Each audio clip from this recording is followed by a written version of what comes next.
This is the U.S. Report with James Morrow. Good evening and welcome to the program. We have a special Thanksgiving show for you tonight with lots to talk about and gobble up. So let's get straight into it. Coming up, Bidenomics strikes again just in time for the holidays as the White House is caught telling fibs again. Also tonight, disruption at the Macy's Thanksgiving parade as pro-Palestinian lefties wage war on yet another U.S. holiday. Plus, is the red wave returning? A South Carolina city elects its first Republican mayor since the 1870s. More on that with Mick Mulvaney shortly.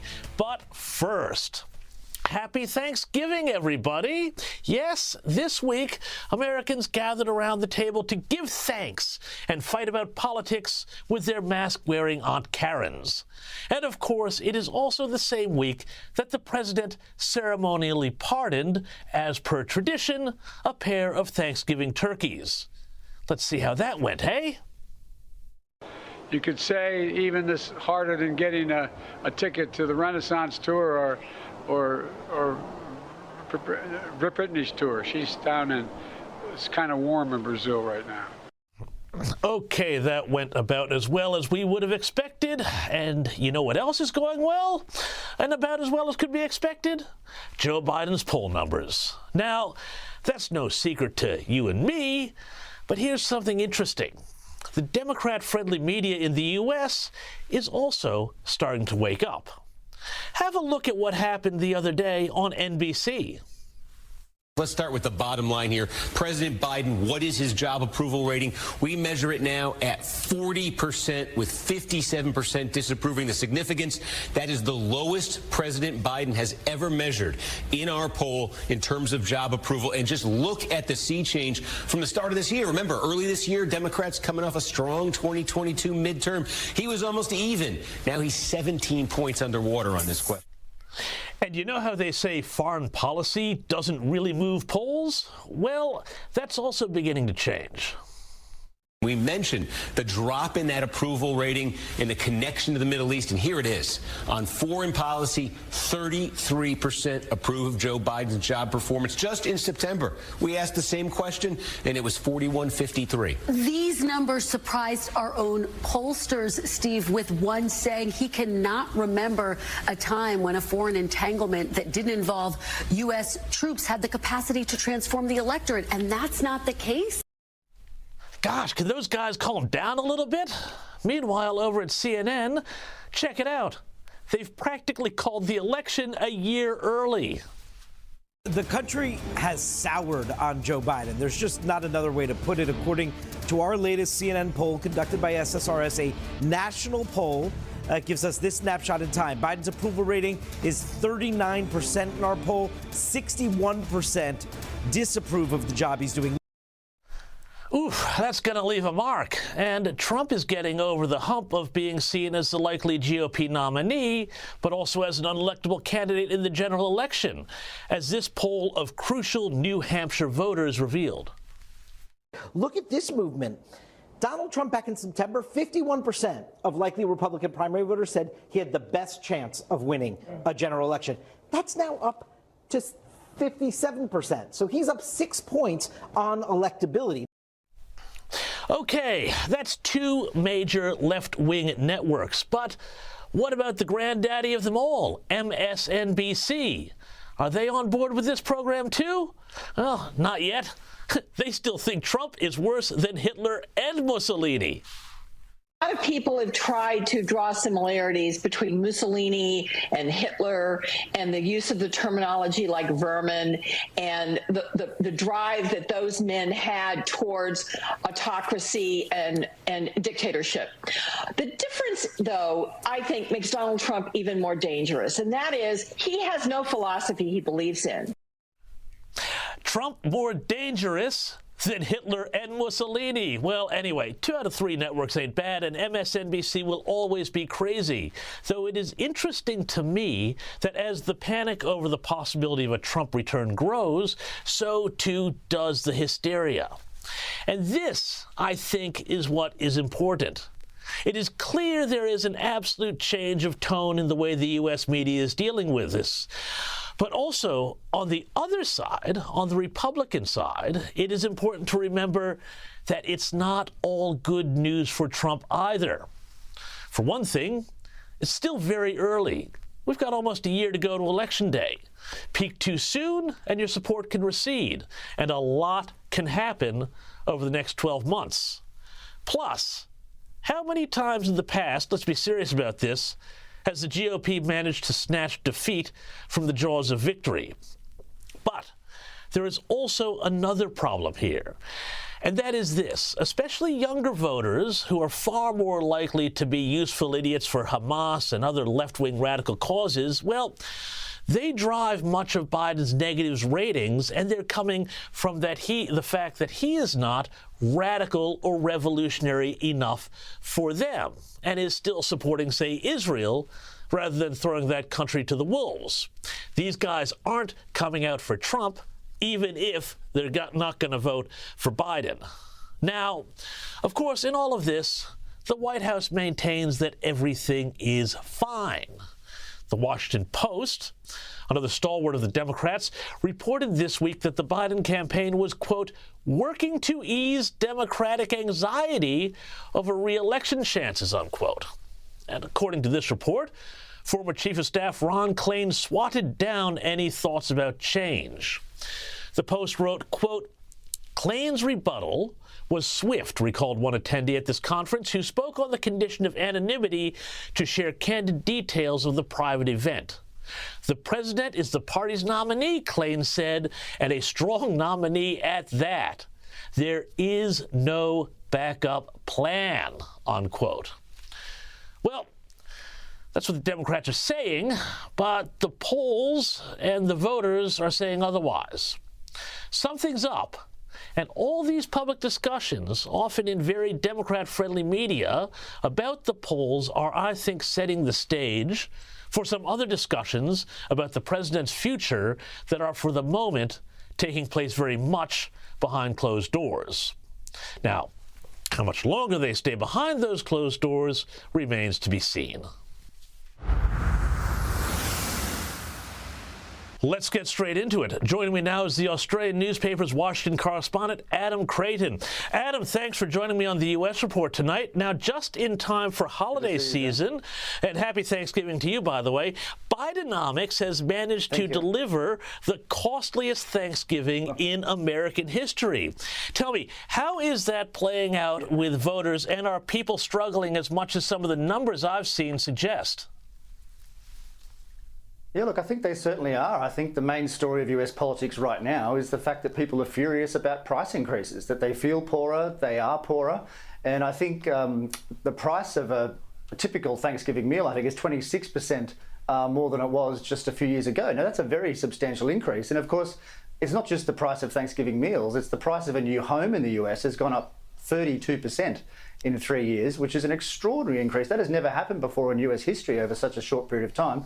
And at the same time, you've got the average rate of interest on a 30-year home loan has basically doubled, or actually more than doubled.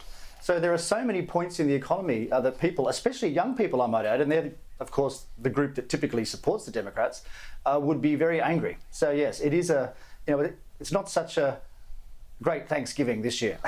Yeah, and it's anyway. And you're coming into Christmas, too, which, of course, also brings its own cost pressures. But the White House says they're making the situation better, claiming that prices are down. Have a listen to this. We have seen important progress. Just in time for holiday travel, gas prices are down $1.70 from their peak. Airline tickets are down 13% over the last year, and car rentals are down about 10%. The cost of a Thanksgiving dinner fell this year. Now, have they done the old thing where you come down off a very high peak a little bit and say, hey, we're winning? Yes, that's exactly right. And of course, she's only chosen a few items. I mean, the overall rate of inflation in the US is still about 4%, which is double the Federal Reserve's target. So prices are still going up. It's just that they're going up not quite as fast as they were going up. So that's not great news for the ordinary American family. And, I think really calling all of this Bidenomics, I think, has been a huge mistake. for the Democrats, but people just associate these price increases with President Biden. Yeah, it's some pretty incredible messaging there from the president and his team. And speaking of the president, he celebrated his 81st birthday this week, sparking a fresh round of questions about his fitness for a second term in office. Are people looking at that saying 81? Come on, that's a bit old there. Yeah, look, I think they are, but I think it's not so much the question of age. I mean, some people are very sharp at 81, 82. I mean, look at Bernie Sanders. I think the Prime Minister of Malaysia recently was 93. So it's not so much age as the person of President Biden himself. He's just not performing very well. He's sometimes not coherent. I mean, he's clearly aged not well, to be polite, and it's quite marked in the last 3 years, at least from my point of view, and I think all Americans see that. And so I think it's a big issue. I think after the economy that we just spoke about, the second issue is the person of the president. I think that's the big problem for the Democrats, and it's going to be so hard for them to try to convince him to stand aside. I don't know how they're going to do that. Well, and Adam, you mentioned before how they, messed up the messaging and calling it Bidenomics, so people think about that. I couldn't go past, in terms of messaging and his birthday, this incredible photo that they put out on social media of the president sitting in front of this cake that looks like it's going to set off every fire alarm in the White House. And at the same time, while this cake is on fire, he's also holding onto the table like he's going to fall off. What's happening here, Adam? I know. It's crazy. It looks like, he's got to set the world on fire. That's kind of the imagery, which of course is what his critics are saying. But yeah, certainly the communication strategy is just really bad. I mean, it's that's just a shocking picture, and it's been the subject of so much mockery on Twitter or X. X now, please. And also this week, too, there was an important anniversary here. The 22nd of November marked the 60th anniversary of John F. Kennedy's assassination in Dallas. Now, you've written a really interesting piece here in The Australian. I wanted to get you to take us through a bit of this about JFK and his relationship to the CIA and how this is continuing to raise questions with people who think that there may have been more than just Lee Harvey Oswald responsible for that terrible crime. Talk us through it. Yeah, well, certainly back in 1992, the US Congress basically forced all of the formally classified documents related to the JFK assassination to be released by 2017. And most of them have been released, I think something like 99%. And so in that story, I asked an expert who's kind of fully across all of those documents that have been released, what are the 5 big things that we've learned which they did not know in the Warren Commission and which they did not know in the 1976, I think, House inquiry into JFK's assassination. So there is a lot more new information. And, it is, there's no smoking gun, but it's very interesting. And the main points are that Lee Harvey Oswald was well known to the CIA for 3 years before the assassination. I mean, he was, his name was well known to senior CIA people. Now, that was not known to the Warren Commission. The second thing was that the CIA was funding various pro- and anti-Cuba organisations, and that Lee Harvey Oswald was actually part of some of those organisations. So that's interesting, and again, the Warren Commission did not know that. So, Adam, what's your take? With all of these sorts of things, do you think it was a conspiracy, or do you think that that this was just simply the sole shooter, but there was just a lot more that we haven't been told because it might reveal other nefarious things that government agencies like the CIA were up to? Well, look, I don't know, but it's very suspicious that there's still 4,000 documents that have not been released. And the Act here says they should be, and they haven't been. President after president has just not done it. And they clearly don't want to embarrass the CIA. It clearly says things that are really embarrassing. And that's why they won't release them. So at the very least, Americans have not been told the full story. And they probably never will, to be honest. Well, that's a bit of a shame, but yeah, no, look, I'm with you on that. Would be great to see what's in those documents, but I doubt we ever will. Adam Creighton from The Australian, thank you so much for joining us, and a very happy Thanksgiving to you in Washington, D.C. Now, let's move on to my next guest. Joining me now is our U.S. Report regular, former White House Chief of Staff and Senior Advisor at Bondi Partners, Mick Mulvaney. Mick, happy Thanksgiving, and thanks for joining us tonight. As I mentioned at the top of the show, Biden is getting bruised in the polls at the moment. His approval rating is at the lowest level of his presidency. It seems his response to the Middle East is having an impact negatively on that. We have talked about this before. Can you take us through the latest in how Biden is tracking? And if there's any signs, as I think, that there's going to be movement within the Democrats on the question of whether he remains the nominee? Yeah, a bunch of different questions, James. Let me take the last question first about movement amongst the Democrats to replace Biden. I think they're to the point now where they would really, really like to do that.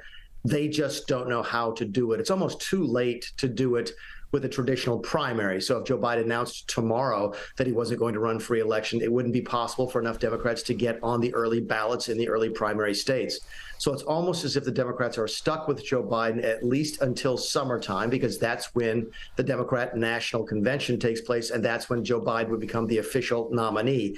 After that happens, then if he steps down, it would be up to the party leadership to replace him. So it's a very, very complex situation that they're facing. They want to replace him. I think there's a lot more public chatter, even in some of the left-leaning press here, about replacing Biden. So you know that it's being discussed heavily. They just haven't figured out a way to do it. Why is he struggling? He's struggling for a variety of reasons. If you talked about inflation, is still a big deal here. The situation in Gaza has really hurt him in a couple of different ways. The people that like what he's doing, for example, myself, who've appreciated his pro-Israeli stance, are never going to vote for him anyway. And the people that support him, who are pro-Gaza and anti-Israel, are very upset that he's taking a pro-Israel standpoint. So they're threatening to not vote for him. So he's almost getting it from both ends. He's not gaining any friends, but he's losing some friends that he has. You put that together with everything else, his age, his abilities, and so forth, it's been a real rough 6 months for Joe Biden, and it doesn't look to be getting any better anytime soon. Yeah, and Mick, is this an exception to the rule where foreign policy does not wind up moving polls? Because it seems to me that what's happening in the Middle East right now has exposed a deep division in the Democrats, the same sort of division we have, by the way, in the Australian Labor Party here, over this issue of Israel. You know, you've got the Squad and far-left voters, and especially younger voters, being very pro-Palestinian. Yet we've seen people like John Fetterman really surprisingly in coming out and being very pro-Israeli.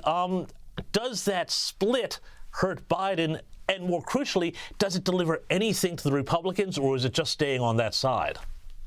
It absolutely hurts Biden. You're seeing it all over the world. There was an anti-Semitic a rally against anti-Semitism in France, and the far left party refused to participate. So, look, left-leaning parties worldwide are trying to come to terms with the fact that they apparently have a fairly substantial anti-Semitic wing in the party. The Democrats here don't know how to deal with that. You're right. Typically, foreign policy doesn't move the needle for us at a presidential election, and it probably won't writ large here in this election. But keep in mind, we elect presidents state by state, not nationally. There are 2 states where Arab Americans, Palestinian Americans, play a fairly significant role. That's Michigan and Minnesota, which are 2 states that, well, one that Donald Trump won in 2016. That's Michigan. And they've both been very close in 2020, and they expected to be close again in 2024. So while the needle doesn't move nationally, it may move locally, and it may change the outcome of a national election by changing a state or 2. So foreign policy, typically not a big deal here.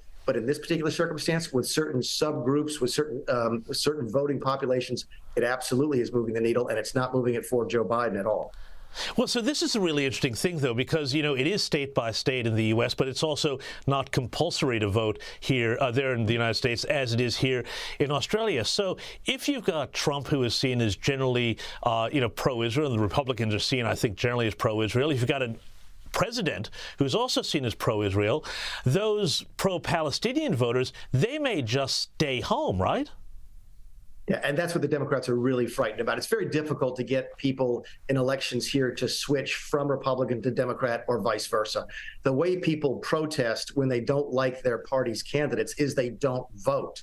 That can have a trickle-down effect, sort of a negative coattails effect. Everybody who doesn't go, every left-leaning, progressive, Palestinian-leaning voter in Detroit who doesn't go to vote for Joe Biden is also not voting for governor or senator or member of Congress or even mayor or dog catcher, for goodness sakes. So, yes, it can have a very substantial down-ballot impact. And that is another reason the Democrats are worried, not just about losing the presidency, but having a knock-on effect that really affects them both in their efforts to try and regain control of the House and keep control of the Senate. And meanwhile, let's go over to the other side here. Donald Trump has stirred the pot a bit this week on Joe Biden's 81st birthday. He released a report from his own doctor saying that the former president, Donald Trump, was in excellent mental and physical health.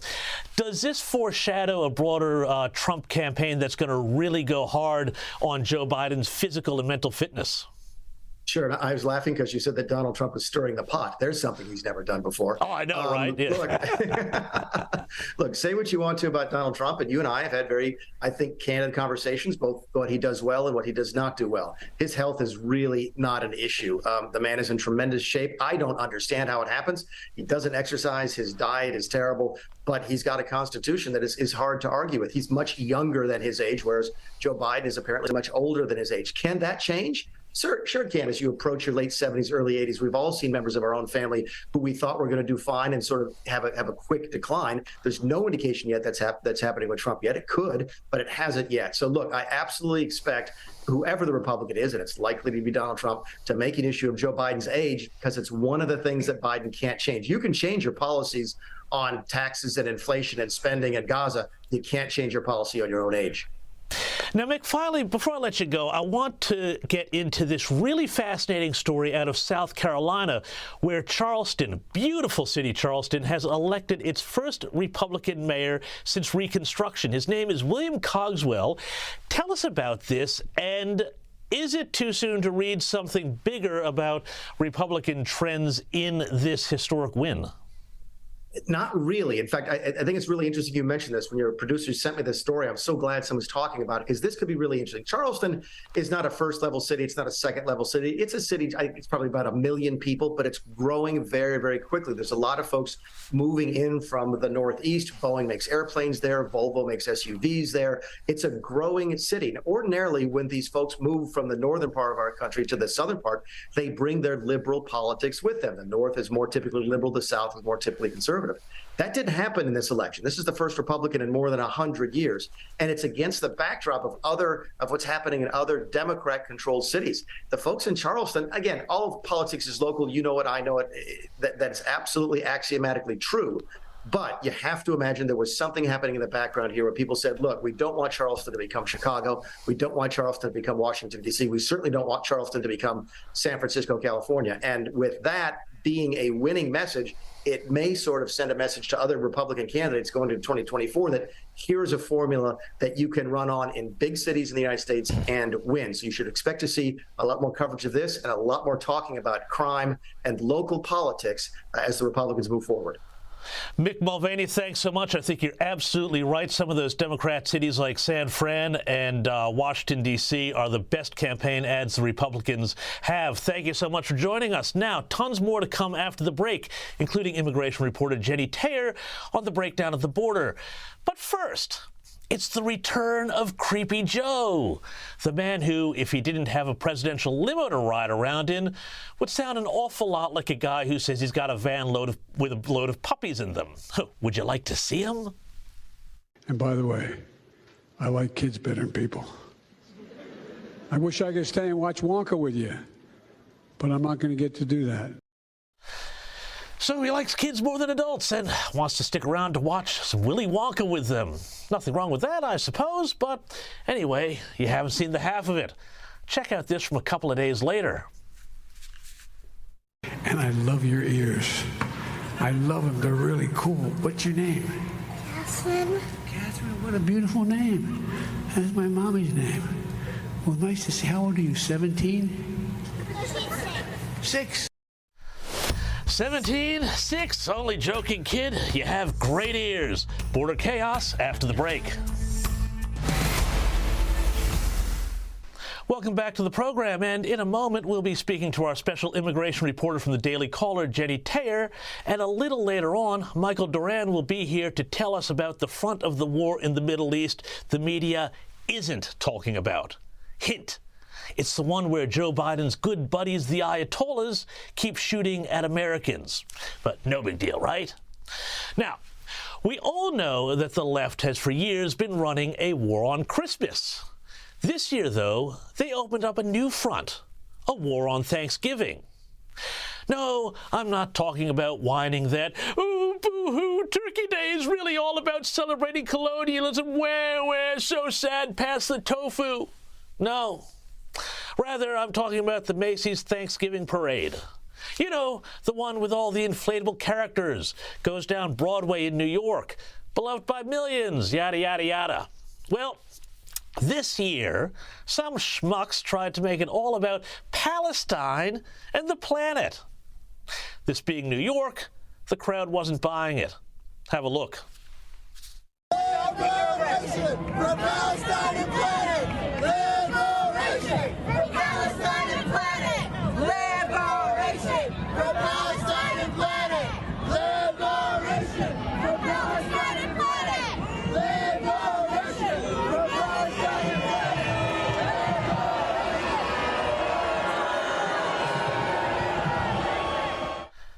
Eventually, the cops moved in, and the protesters tried to explain, well, I guess their cause. We're here at the Macy's Day Parade, and we're being arrested. Well, we're war criminals.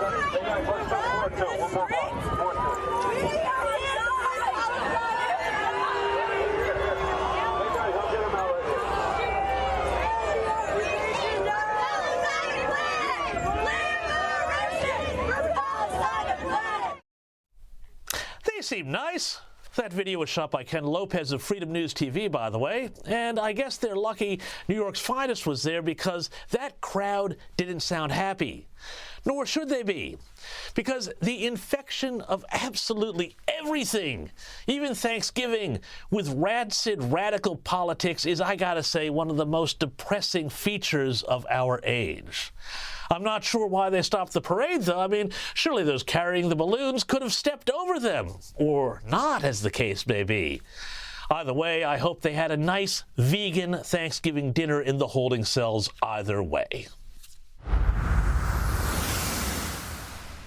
Now, after all that, let's bring in Jenny Taylor, investigative immigration reporter at the Daily Caller. Jenny, thanks so much for coming here on Thanksgiving weekend for us. This week, we saw this bizarre case of a speeding car crashing and exploding at a Niagara Falls bridge connecting the U.S. and Canada. Now, initially, they thought this was terrorism. Now it doesn't look like that. What's the latest we know? And, I mean, frankly, Jenny, I'm amazed that there are still even border checkpoints. I thought that anybody was just allowed to walk in. What's going on? Right, exactly. Well, you know, the northern border has not had a lot of focus, but has seen, you know, something similar to what the southern border has seen in the last few years, which is a surge in illegal immigration. And yes, there are certain checkpoints, but it does lack a wall. This initially was said to be suspected terrorism. Now we're learning that that has been almost ruled out, it appears, from what the New York governor has said, Kathy Hochul. And it seems like there are a lot of questions still about what led to this. You know, this vehicle was going into Canada. It was going at a high rate of speed. Some reports said 100 miles per hour.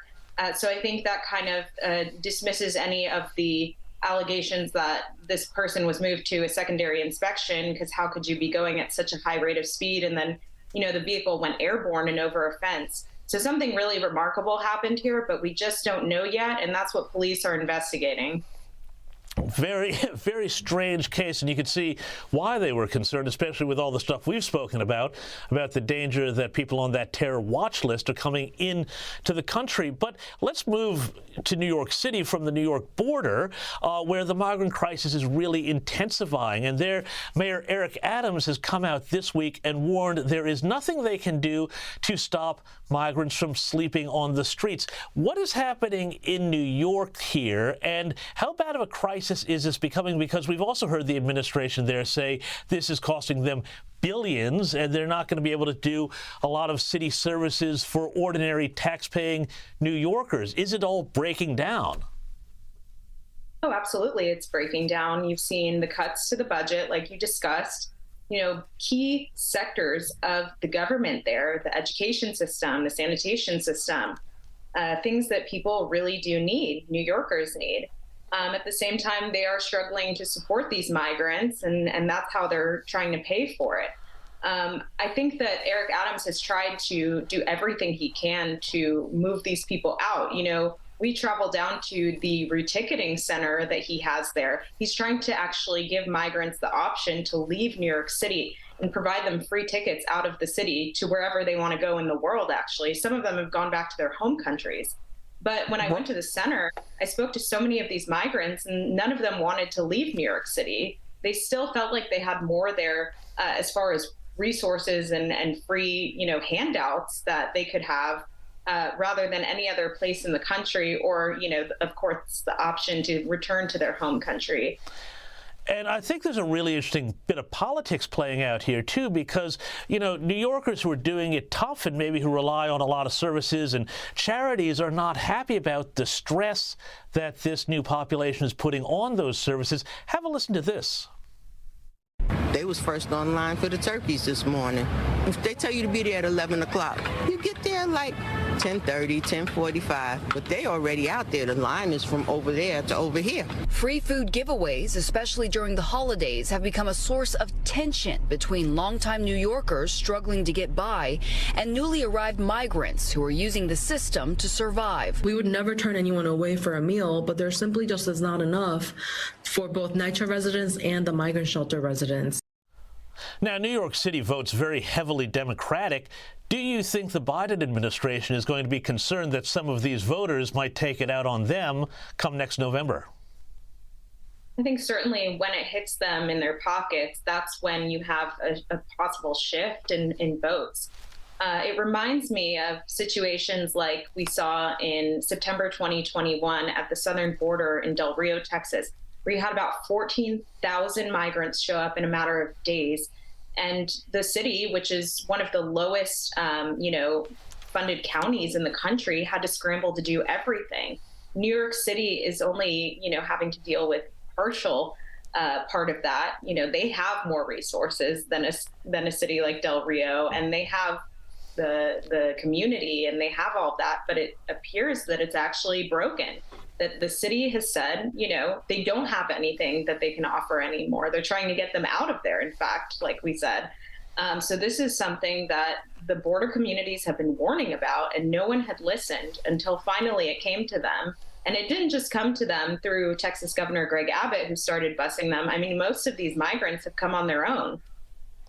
And Jenny, finally, before I let you go, I need to ask you about this amazing exclusive that you had on the Daily Caller website about illegal marijuana farms being run by Chinese nationals, bizarrely across the state of Maine. What did you uncover here? So we visited some of these properties after we had heard about the 270 suspected Chinese illegal marijuana grows that had popped up in the state of Maine. And what we found is just an astonishing situation where you have these operating in plain sight in rural Maine, and the communities there have alerted law enforcement to this issue. But no one seems to be doing anything about this. The memo came out over the summer. That was the federal government that was, warning about this. And then, of course, local police and local sheriffs know about this issue. But all of these sites seem to be still active from what we've seen. For example, one of them was across the street from a daycare and reeked of marijuana. They're taking up the rural power supply, causing blackouts for their neighbors. They're doing all kinds of things that are making the community feel very insecure, but they also feel forgotten because no one is heeding their warnings or their calls for law enforcement to go after these people. Absolutely shocking, Jenny. And as I always say, let the borders break down and law and order soon follows. Jenny Taylor, thank you so much. Read her stuff on dailycaller.com. It's excellent, and you'll learn a lot about what's happening there. But it's Thanksgiving, which means also that it's almost Christmas, which means that it's time for the third greatest Christmas movie ever made, after Goodfellas and Trading Places. I'm talking, of course, about National Lampoon's Christmas Vacation. But imagine this, a remake with the Bidens and Kamala Harris and Ilhan Omar and Donald Trump. You know what? I reckon it'd be a hit. This turkey tastes half as good as it looks. I think we're all in for a very big treat. Save the neck for me, Clark. Okay, Eddie. Take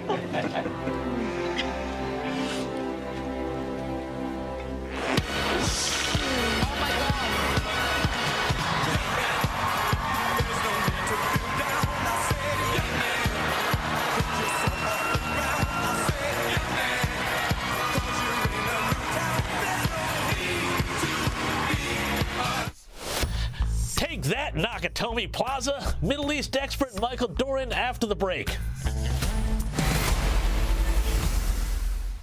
Welcome back to the program.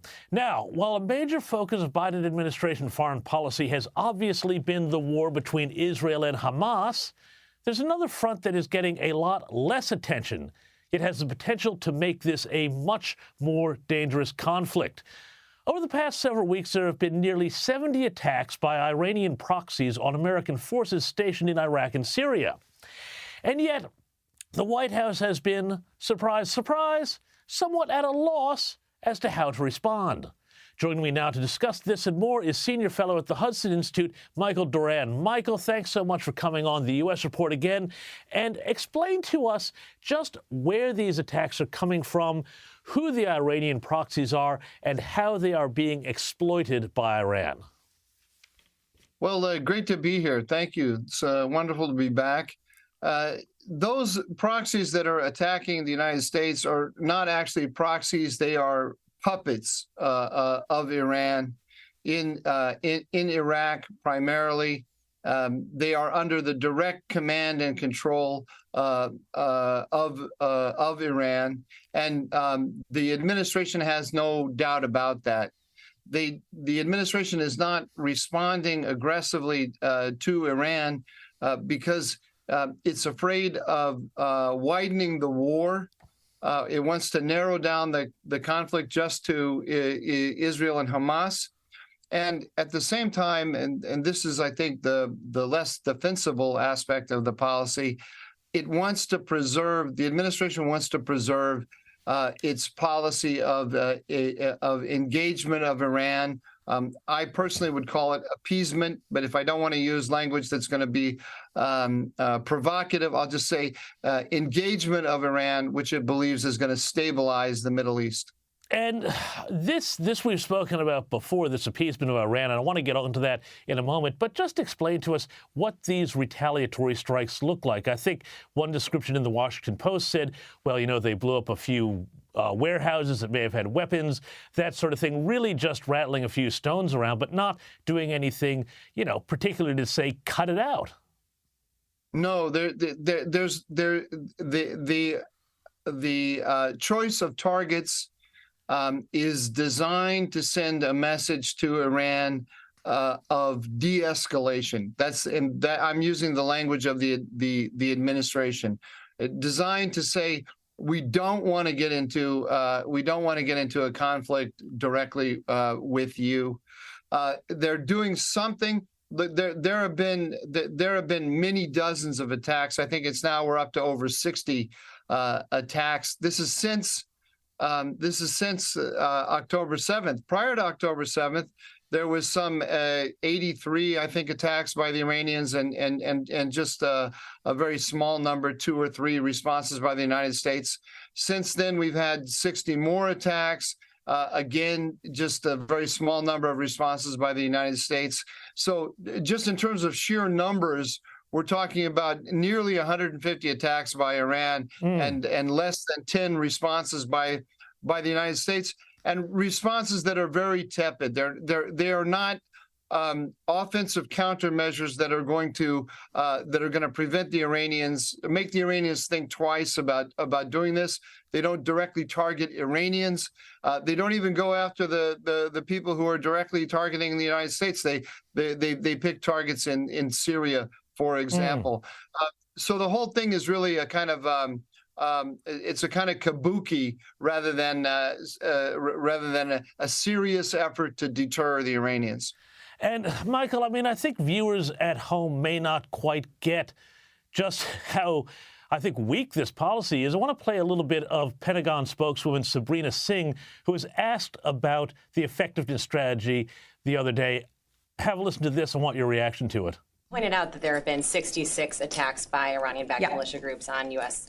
coalition forces since Yeah. October 17th. Why aren't these U.S. counterstrikes working as a deterrence strategy?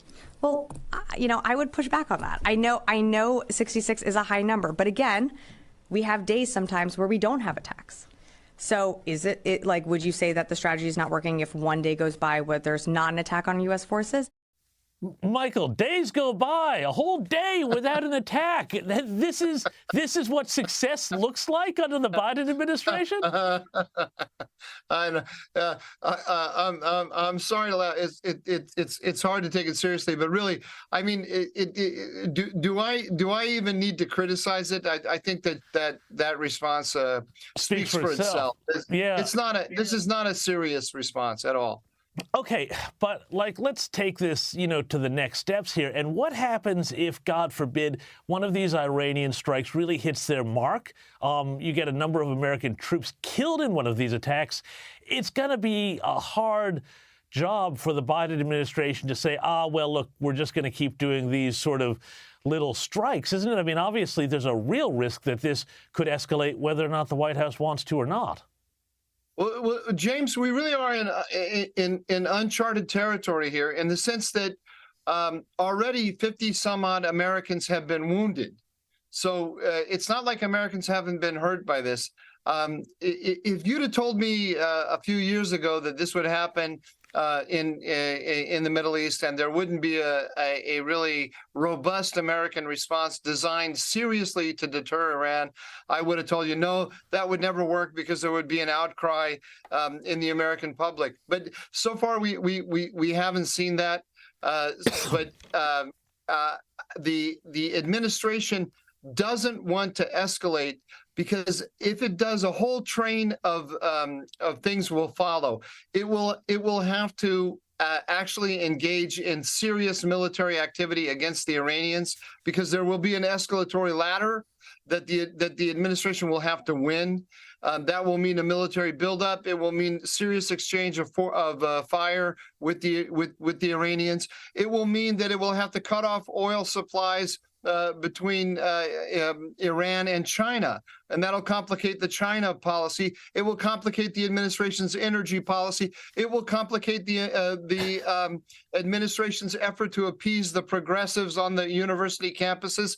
And finally, it will endanger the strategy that the administration has in place to win the election in 2024.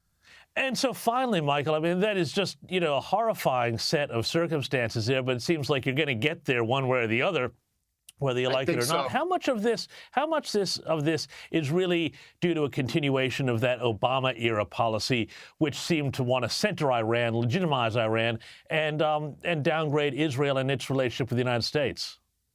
It's 100%. That's 100% what it is. It's a continuation of the Obama policy. And James, this is the key thing. They believe in that policy. They're proud of it. They want to preserve it. They're working hard. They know that they're hanging on by their fingertips, but they want to preserve it because they think ultimately it's a good thing. But I believe that you're right, that sooner or later this thing is going to collapse. I'm surprised it's held on as long as it has. Michael Doran from the Hudson Institute, thank you so much for joining us to break down this really disturbing set of facts in the Middle East. Now, don't go away, because Only in America is next, but let's continue the Griswold Thanksgiving theme. What happens when Trump and a newly elected Argentinian President Javier Milei crash Thanksgiving? YouTuber Betty Johnson fired up the computers to find out.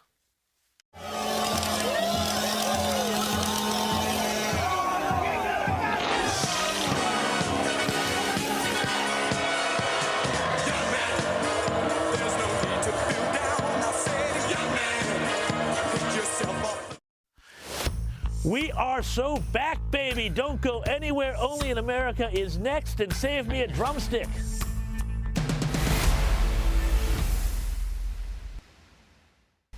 Welcome back to the program. And now it's time for a little segment we like to call Only in America.